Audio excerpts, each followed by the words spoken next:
అక్కడ చూస్తే యాదవులు ఉన్నారు.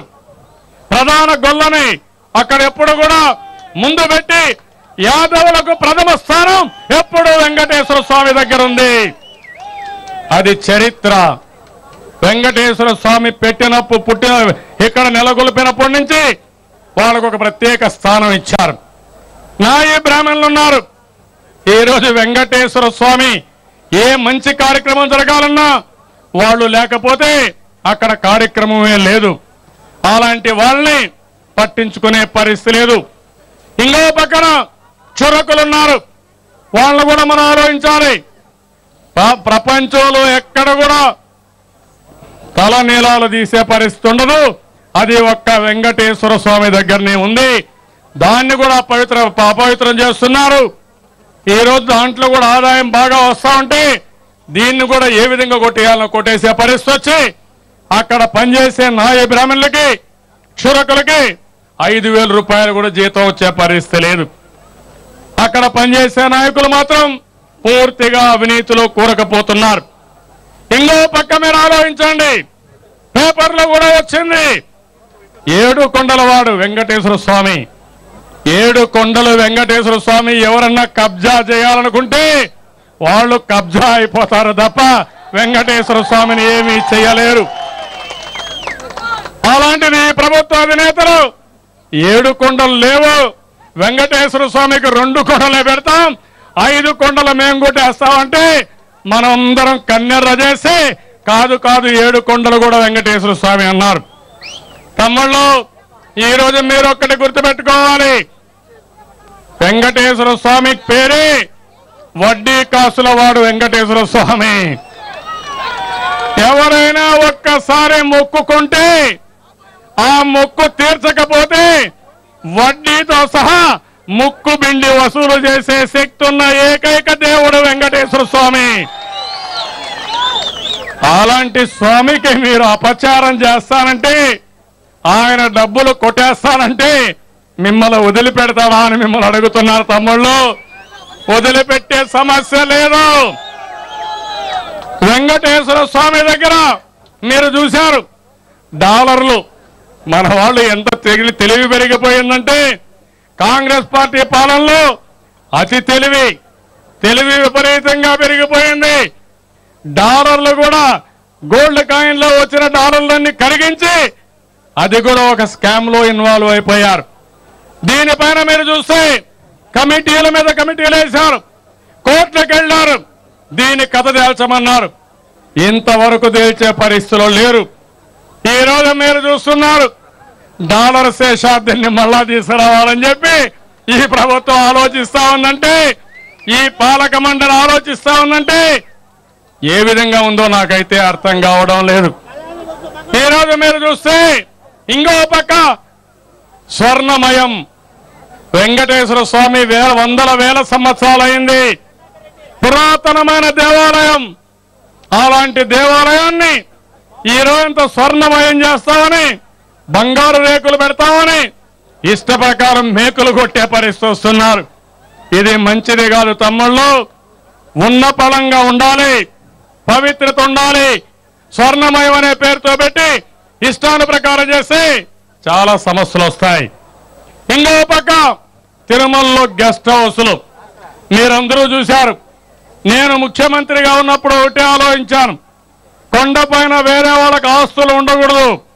కొండపైన ఉండవలసింది వెంకటేశ్వర స్వామి ఆస్తులు తప్ప, దేవుని ఆస్తులు తప్ప వేరే వాళ్ళకు ఉండకూడదని ఒక్కరోజు కూడా ఎవ్వరికి 1 సెంటు భూమి ఇవ్వలేదు. తమ్ముళ్ళు, నేను అనుకుంటే మీలో చాలా మందికి కొండపైన గెస్ట్ హౌస్లకు ప్లేసులు ఇచ్చేవాడిని.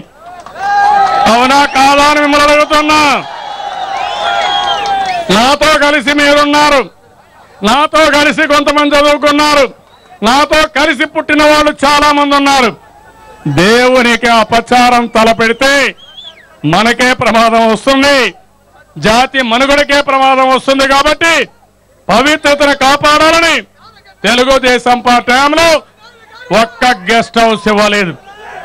తమ్ముళ్ళు, ఈరోజు మీరు చూస్తే గెస్ట్ హౌస్లు ఒక్కొక్క వ్యక్తికి 3-4 గెస్ట్ హౌస్లు. ఆ గెస్ట్ హౌస్లన్నీ వాళ్ళు వ్యాపారానికి అమ్ముకునే పరిస్థితి. ఈరోజు ఆ గెస్ట్ హౌస్లన్నీ కొన్ని రోజుల తర్వాత టీటీడీ తప్ప ఎవరికి ఇవ్వడానికి వీలు లేదు. కానీ ఇప్పుడు కూడా సొంతంగా టీటీడీ పేరు చెప్పి ఈ నాయకులే గెస్ట్ హౌస్లో ఎవరికి కావాలన్నా వాళ్ళకి ఇచ్చే పరిస్థితి వచ్చింది. ఈరోజు షాపులున్నాయి, హాకర్స్ ఉన్నారు, దానికి ఒక పద్ధతి ఉంది, ఒక ప్రొసీజర్ ఉంది. అవి కూడా ఇష్టానుసారం వీళ్ళకి కావాల్సిన వ్యక్తులకే ఇచ్చే పరిస్థితి వస్తా ఉంది. ఇంకో పక్కన ధర్మ ప్రచార పరిషత్ ఉంది, డబ్బులు ఖర్చు పెడుతున్నారు. ఖర్చు పెట్టిన దాన్ని నేను తప్పు పట్టడం లేదు, కానీ ఒక పవిత్రత ఉంది, పద్ధతి ఉంది. అందులో కూడా అనేకమైన ఆరోపణలు వస్తున్నాయి. ఇంకో పక్కన శ్రీవారి కళ్యాణోత్సవాలు చేయండి, తప్పలేదు. కానీ అది వెంకటేశ్వర స్వామి తరపున టీటీడీ తరపున చేయాలి తప్ప ప్రైవేటు వ్యక్తుల తరపున చేయడం, అక్కడ డబ్బులు వసూలు చేయడం మంచిది కాదని చెప్పి కూడా నేను మీకు తెలియజేస్తున్నాను. ఇంకో పక్కన ప్రధాన అర్చకులు ఉన్నారు.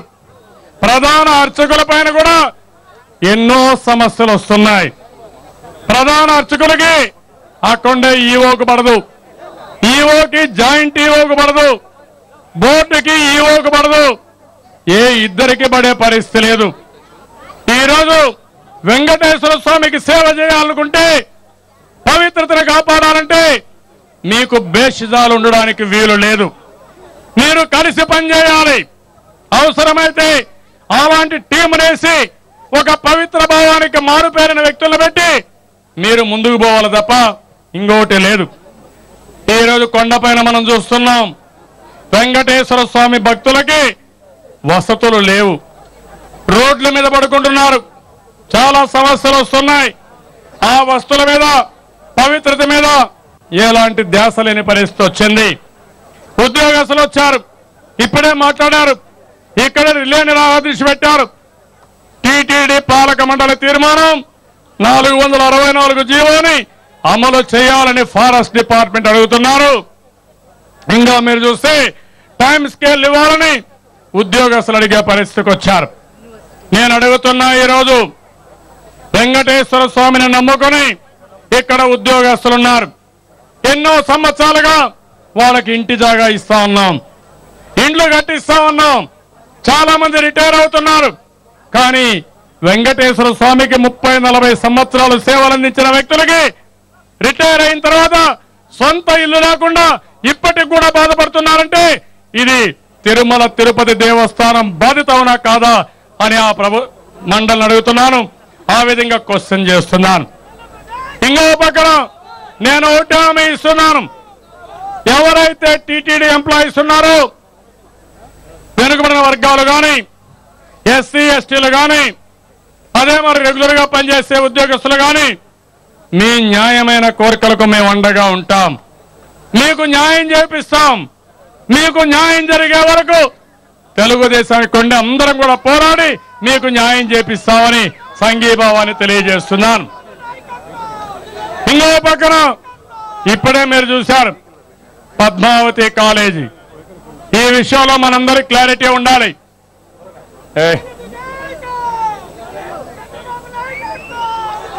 ఈరోజు మీరు ఒకసారి చూస్తే వెంకటేశ్వర స్వామి ఇక్కడ ఉన్నాడు కాబట్టి, భక్తులు ప్రపంచం మొత్తం వస్తారు కాబట్టి, దినానికి 70,000, 80,000, 1,00,000 మంది వస్తున్నారు కాబట్టి తిరుపతిలో వ్యాపారాలు బలపడ్డాయి.